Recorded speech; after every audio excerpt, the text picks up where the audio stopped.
বিষয়ে আসলে আমরা সে কারণেই বিশেষজ্ঞদের সাথে কথা বলব যে আসলে এই ধরনের পরিস্থিতিতে বৈশ্বিক অভিজ্ঞতাটা কি, আমাদের বাস্তবতাটা কি, এবং কি প্রক্রিয়ার মধ্য দিয়ে এগুলো বাস্তবায়ন করা গেলে এগুলো নোটার ডিসেন্টেশন গুরুত্ব আছে।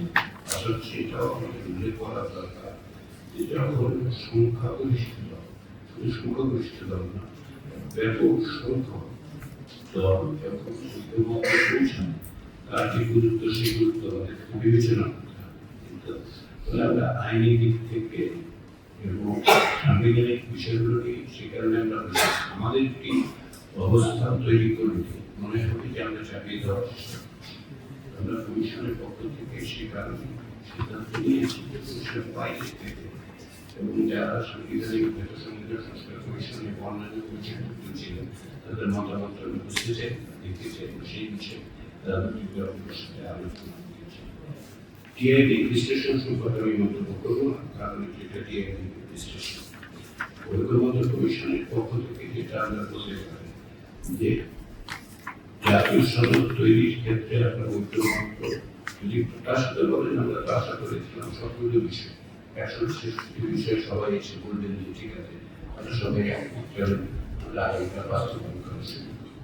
তো সেটা তো হয়নি, আর অসম্ভব হচ্ছিল। আমরা সবসময়ই বলেছি, আমি ব্যক্তিগতভাবে একাধিকবার বলেছি দুটো বিষয়। একটা হচ্ছে যে আমরা জানি সব বিষয়ে ঐক্যমত হবে না,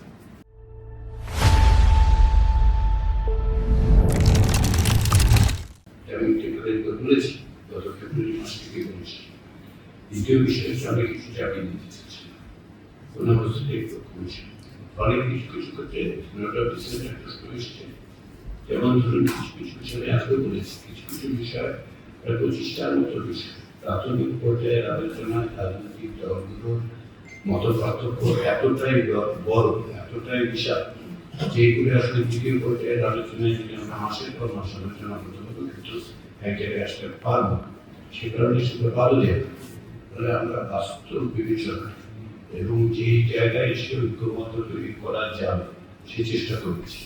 আপনারা দেখেছেন যে দ্বিতীয় পর্যায়ের আলোচনায় এটা যতটা স্বচ্ছতার সঙ্গে সম্ভব আমরা সেটা মানে প্রচার করেছি, যাতে করে সকলে দেখতে পারে কি বলছেন কি বলছেন না।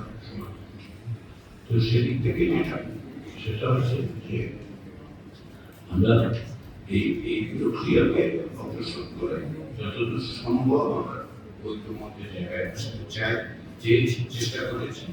এবং আমরা মনে করি যে অনেক বিষয়ে আসলে ঐক্যমত হয়েছে, যেটা অনেকে প্রাথমিক পর্যায়ে তার উপর সংশয় ছিল যে এত সময় নেই। তো সেই ক্ষেত্রে অগ্রসরের জায়গাটা আমি যারা বললাম সেটা হচ্ছে সাফল্য একটা পার্সপেক্টিভ। আমরা আমাদের দিক থেকে যথাসম্ভব চেষ্টা করেছি, রাজনৈতিক দলগুলো সহযোগিতা করেছি, কোথাও কোথাও ভিন্ন হয়েছে। আমরা এখন এটা বাস্তবায়ন প্রক্রিয়ার বিষয়ে বিশেষজ্ঞ এবং রাজনৈতিক দলগুলো তাকিয়েছি, তারা কিভাবে বলে আমরা সেভাবে হয়তো পরামর্শ বাস্তবায়নের দায়িত্ব ঐক্যমত্য কমিশনের নয়। ফলে ঐক্যমত্য কমিশন যেটা করতে পারবে সেটা হচ্ছে অন্যদের সাথে আলোচনা করে পরামর্শ দিতে পারবে। সেটাও আসলে আমরা বিবেচনা করবো।